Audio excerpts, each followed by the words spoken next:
Salut tout le monde! Je vais vous montrer une petite recette que je fais quand il me reste du riz à passer. Je fais ça une petite quiche sur riz. Je fais ça dans une panne de Pyrex. J'ai aplati tout mon riz, là c'est du riz basmati que j'ai utilisé. J'ai utilisé du riz brun, puis utilisé d'autres sortes de riz si vous voulez. Puis aujourd'hui, on va avoir dans notre quiche des épinards, de l'ail et des oignons. Fait que j'ai 6 beaux œufs qui viennent d'une belle ferme, des œufs frais d'une ferme. Et on brasse tout ça. On brasse les œufs. Puis moi, qu'est-ce que je fais? Ben là, je mets pas du lait animal, mais je mets du lait végétal, un petit peu de lait d'amande. Juste pour dire. Puis j'aime bien ce petit produit ici, c'est du Bragg's. Le Bragg's, c'est comme une genre de sauce soya, mais elle est un petit peu plus bonne pour ta santé. Puis je trouve que ça donne un bon goût à pas mal de tout. J'en mets un petit peu de ça. Moi, je suis souvent au pif mes recettes. Je ne sais pas trop de recettes avec des quantités. Fait que je brasse ça.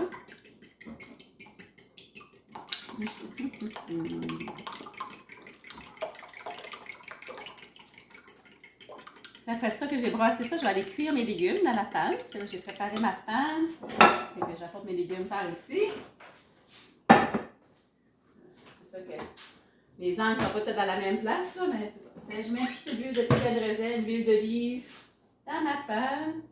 Juste pour dire. C'est ça. On met les oignons. Un petit peu d'oignon. Des piments partout. Et puis, évidemment, on va faire risoler les oignons jusqu'à ce qu'ils sont un peu mous.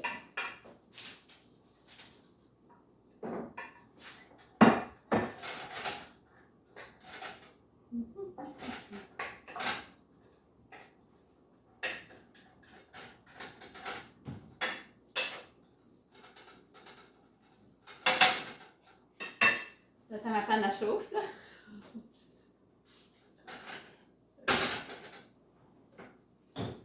Ça sera pas long. Puis une fois qu'on a les légumes de cuits, on mélange nos œufs, les légumes cuits, on met tout ça dans la panne avec le riz, puis le fromage par-dessus. On va prendre un bol pour tout mettre ça ensemble. On va sortir le bol d'assemblage. Et que là, on met tout de suite l'omelette dedans, les œufs brassés. On peut faire des trucs avec le tofu aussi, mais ça, je vais vous montrer des recettes avec le tofu plus tard dans le programme. Oh, on attend que ça brasse un petit peu là-bas, je retourne au poêle. Juste pour brasser un petit peu.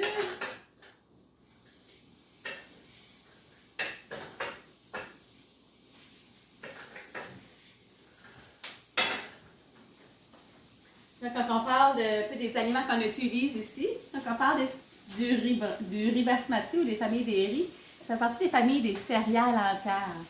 La céréale entière, c'est ça qui va vous donner c'est des glucides, c'est ça qui vous donne de l'énergie à long terme. Ça, on va en parler des glucides la semaine prochaine, plus en détail. C'est ça qu'on a nos légumes. C'est ceux qui ne sont pas frais, si on cuit, mais ça reste que vous allez quand même aller chercher vos fibres et un peu de vitamines quand même en les faisant cuire les légumes.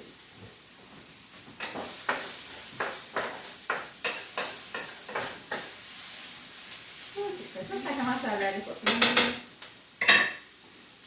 Et moi, j'aime assez cette petite potoxide là, que je vais mettre une petite shot pareil là-dedans.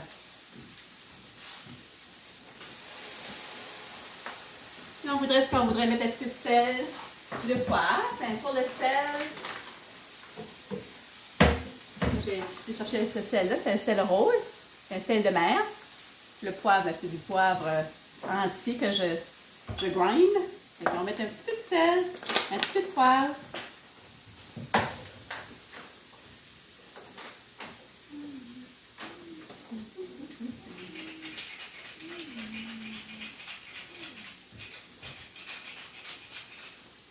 Là, on va rajouter notre ail dedans, un petit peu d'ail dans notre petit mélange.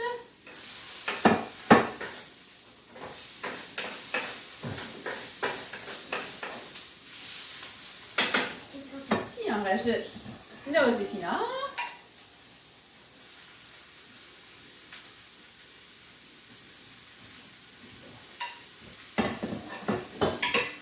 que je fais avec ça, je vais rajouter une petite affaire d'eau juste pour pas que ça colle trop.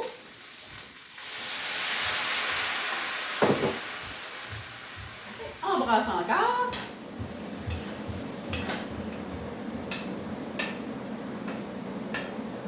On va attendre que les épinards vont fondre un peu, ils vont cuire.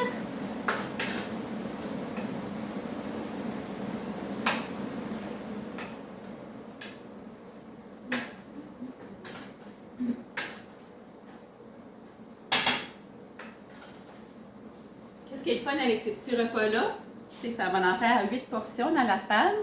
Là, tu peux les couper en portions, comme tu me ferais une lasagne, tu peux le congeler. Et quand tu as besoin de, tu sais pas quoi manger pour un repas, sors une petite quiche, ou sors une petite lasagne, ou sors un petit repas, une petite soupe toute fraîche, toute fait maison. Et la préparation en avance, l'organisation est très importante quand on fait des changements dans notre diète, dans notre alimentation. Ça prend un petit peu de s'aligner nos repas un peu en avance. Il ne faut pas être pris à la dernière minute, puis c'est ce temps-là souvent qu'on va choisir des aliments moins bons pour nous. OK. Fait que ça ressemble à ça. Hein, c'est tout cuit là-dedans. Puis là, je rajoute ça dans mes œufs.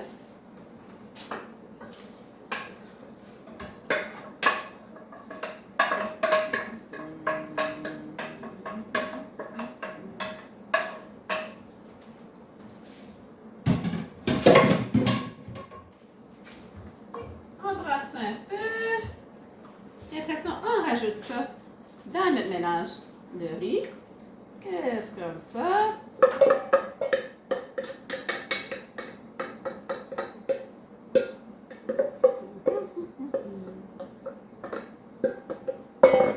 On étale ça un peu, on égalise tout un petit peu, pour pas que sinon le riz va devenir croustillant. C'est pas grave ça non plus, mais moi j'égalise tout habituellement. Ça, c'est tout à la même ligne. Après ça, ben, je rajoute mon fromage. Là, j'ai mis du fromage cheddar. On prend des végétaliens là-dedans, mais tu sais, moi je suis pas végétalien à 100%. Là, en général, 95% je mange vraiment bien. Le reste, ben, c'est pas trop grave. Tant que le reste de ta vie, tu l'équilibres. Ça ne va pas que ça soit trop drastique les changements. Ça fait qu'on continue à faire des bons changements. Fait que on va juste saupoudrer ça un petit peu partout.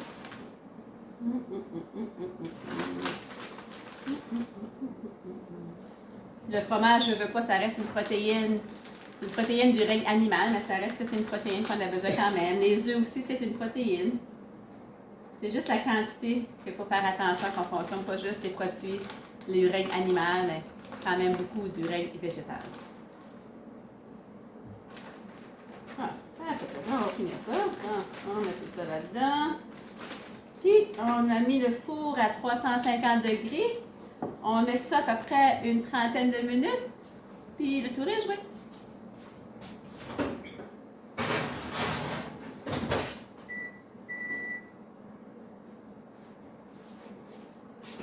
Je vais vous montrer une petite photo après. Qu'est-ce que ça a de l'air? Tantôt!